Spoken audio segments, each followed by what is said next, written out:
ধ্বংস ছাড়া কিছু বয়ে আনে না। কমান্ডাররা বুঝতে পারলেন আজ সেই দিন এসে গেছে, যার জন্য তারা বছরের পর বছর ধরে প্রস্তুতি নিয়েছে। আমেরিকা আক্রমণ করতে আসছে এবং তাদের প্রস্তুত থাকতে হবে। ইরানের বিভিন্ন বিমান প্রতিরক্ষা ইউনিটে জরুরি নির্দেশ পৌঁছে গেল। মোবাইল মিসাইল লঞ্চারগুলো সক্রিয় করা হলো, নজরদারি ড্রোনগুলো উড়িয়ে দেওয়া হলো আকাশে, আর সবচেয়ে উন্নত রাডার সিস্টেমগুলো পূর্ণ ক্ষমতায় চালু করা হলো। যুদ্ধ শুরু হয়নি, কিন্তু যুদ্ধের প্রস্তুতি সম্পূর্ণ হয়ে গিয়েছিল। আমেরিকার পাইলটরা হয়তো ভেবেছিলেন তারা সহজেই ইরানের আকাশসীমায় ঢুকে পড়বেন, লক্ষ্যবস্তুতে আঘাত করবেন এবং ফিরে যাবেন। কিন্তু তারা জানতেন না যে নিচ থেকে হাজারো চোখ তাদের প্রতিটি নড়াচড়া পর্যবেক্ষণ করছে। 3টি F-15E স্ট্রাইক ইগল বিমান যখন ইরানের সীমান্তের দিকে এগিয়ে গেল, তখন সেগুলো চেষ্টা করছিল যতটা সম্ভব কম উচ্চতায় উড়ে রাডার এড়িয়ে যেতে। পাইলটরা ব্যবহার করেছিলেন তাদের সব অভিজ্ঞতা এবং কৌশল। বিমানগুলোর স্টিলথ প্রযুক্তি তাদের রাডারে প্রায় অদৃশ্য করে রেখেছিল, কিন্তু ইরানের রাডার অপারেটররা ছিলেন অসাধারণ দক্ষ এবং ধৈর্যশীল। তারা স্ক্রিনের দিকে তীক্ষ্ণ দৃষ্টি রেখে খুঁজছিলেন সেই অস্পষ্ট সিগন্যালগুলো। আর হঠাৎ করে একটি রাডার স্টেশনে স্পষ্ট হয়ে উঠল 3টি লক্ষ্যবস্তুর অবস্থান। এটা ছিল সেই মুহূর্ত যার জন্য পুরো প্রতিরক্ষা ব্যবস্থা অপেক্ষা করছিল।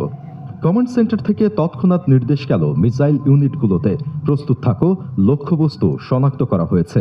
আধুনিক সার্ফেস টু এয়ার মিসাইল সিস্টেমগুলো তাদের লক্ষ্য নির্ধারণ করতে শুরু করলো। ইরানের বিমান প্রতিরক্ষা ব্যবস্থায় ছিল রাশিয়ার S-300 মিসাইল সিস্টেম এবং তাদের নিজেদের তৈরি বাভার 373 সিস্টেম। এই মিসাইলগুলো এতটাই উন্নত যে শত কিলোমিটার দূরের লক্ষ্যবস্তুকে নিখুঁতভাবে আঘাত করতে পারে, এবং সবচেয়ে গুরুত্বপূর্ণ বিষয় হলো এই মিসাইলগুলোর গতি এতটাই বেশি যে আধুনিক যুদ্ধ বিমানও সেগুলো এড়িয়ে যেতে পারে না। আমেরিকান পাইলটরা তাদের বিমানের ককপিটে বসে এগিয়ে যাচ্ছিলেন লক্ষ্যের দিকে। তাদের মিশন ছিল পরিষ্কার: ইরানের ফোর্দো এবং নাতানস পারমাণবিক কেন্দ্রগুলোতে বাংকার ব্লাস্টার বোমা দিয়ে আঘাত করা। এই বিশেষ বোমাগুলো তৈরি করা হয়েছে পাহাড়ের গভীরে লুকানো বাংকার ধ্বংস করার জন্য। কয়েক মিটার পুরো কংক্রিট ভেদ করে গিয়ে এগুলো বিস্ফোরিত হয়, কিন্তু সেই বোমা ফেলার সুযোগ তাদের আর আসেনি, কারণ ঠিক সেই মুহূর্তে ইরানের প্রতিরক্ষা ব্যবস্থা সক্রিয় হয়ে উঠল পূর্ণ শক্তিতে। প্রথম মিসাইল উৎক্ষেপণ হলো দক্ষিণের একটি গোপন ঘাঁটি থেকে। ধোঁয়ার লেজ রেখে মিসাইলটি ছুটে গেল আকাশের দিকে।